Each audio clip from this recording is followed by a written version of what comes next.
Talks between Russian and Ukrainian officials began on the Belarusian border on Monday, as Russia's diplomatic and economic isolation deepens 4 days after invading Ukraine. The Ukrainian president's office said the talks' aim was an immediate ceasefire and the withdrawal of Russian forces. Moscow was cagier, with the Kremlin declining to comment on its aims. Russia calls its actions in Ukraine a special operation. The talks are being held on the border with strong Russian ally Belarus, which has become a launchpad for the troops invading Ukraine. The Russian advance has gone more slowly than some expected.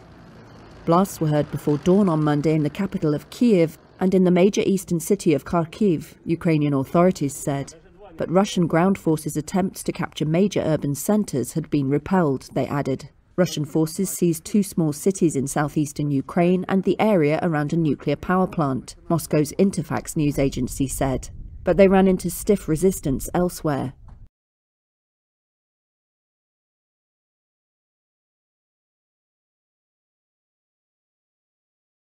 A Russian military convoy 60 kilometres long is bearing down on the Ukrainian capital Kyiv, according to newly released satellite images. The pictures released by the Maxar Technologies company appear to show armoured vehicles, tanks, artillery and logistical vehicles. The front of the convoy is said to be less than 30 kilometres from the centre of Kyiv. Elsewhere in Ukraine, officials have just confirmed that 70 soldiers were killed in a Russian artillery strike on their military base on Sunday. And the Ukrainian President, Mr. Zelensky, says that the heavy bombardment of Kharkiv, in which dozens of people were reportedly killed, amounts to a war crime. Mark LaBelle reports. Under siege, Kharkiv, Ukraine's second largest city, where it looks like Russia is using cluster bombs, according to military experts.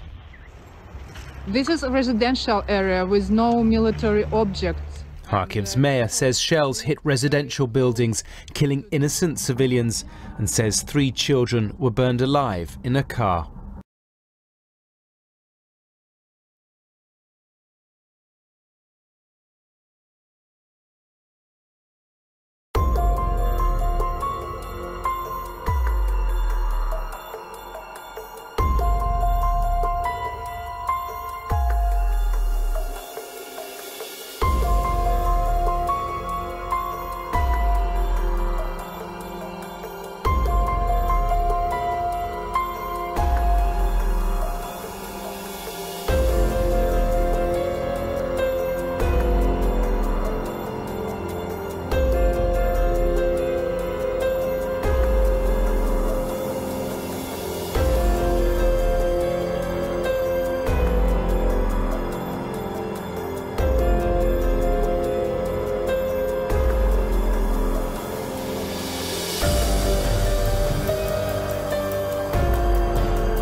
Another major oil company is pulling out of Russia following its invasion of Ukraine. Shell on Monday joined the likes of BP and Norway's Equinor, announcing plans to quit the oil-rich nation. Shell said the decision to exit the joint ventures it has with Russian gas giant Gazprom would trigger impairment charges.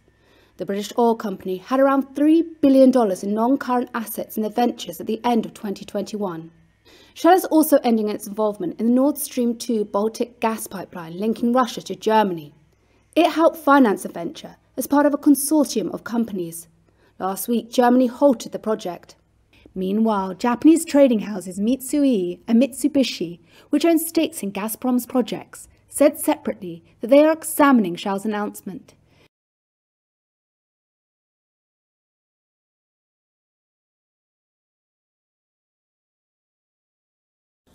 Russia has hit back with tit-for-tat sanctions on the West by banning, that have been imposed by the West, by banning airlines from 36 countries, including Britain and Germany. This comes after many have barred Russian planes from their airspace. Russia's Civil Aviation Authority said it was bringing in the restrictions as a retaliatory measure for the ban by the European states on flights without access to Russia's airspace. Carriers will have to divert flights south, while also avoiding several areas in West Asia. This comes after the whole of the European Union closed its airspace for Russian airlines. What this effectively means is a Russian flight cannot enter Ukraine from the country's northwest.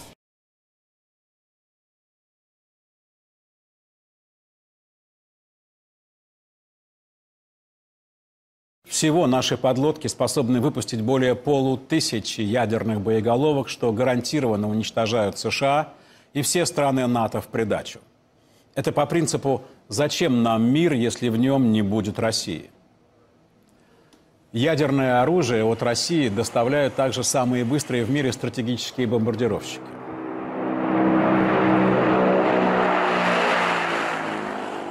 О РВСН даже не будем и говорить. Суммарно российский ядерный потенциал самый мощный в мире. Сейчас вся российская триада переведена в особый режим боевого дежурства.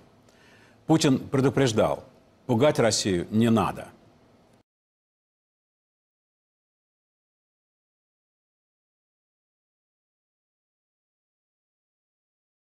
Now, moving on, in a big blow to Ukraine's dream of joining the European Union, the 27-member bloc has now rejected Ukrainian President Volodymyr Zelensky's plea of an immediate membership for his country. This came after Zelensky on Monday signed a membership application formally requesting that Ukraine join the bloc. Now, Zelensky asked for a special procedure on Monday, saying that this will help Ukraine be together with other European nations and will also give Kyiv a better footing while dealing with the ongoing Russian aggression. Now, a divide is also clearly visible between the existing bloc members regarding Ukraine's membership. While more than 6 countries, mainly the Baltic nations, supported Ukraine's membership, Germany and France said that it cannot be done immediately. European Union officials have also cited long procedure as the reason for rejecting Ukraine's application.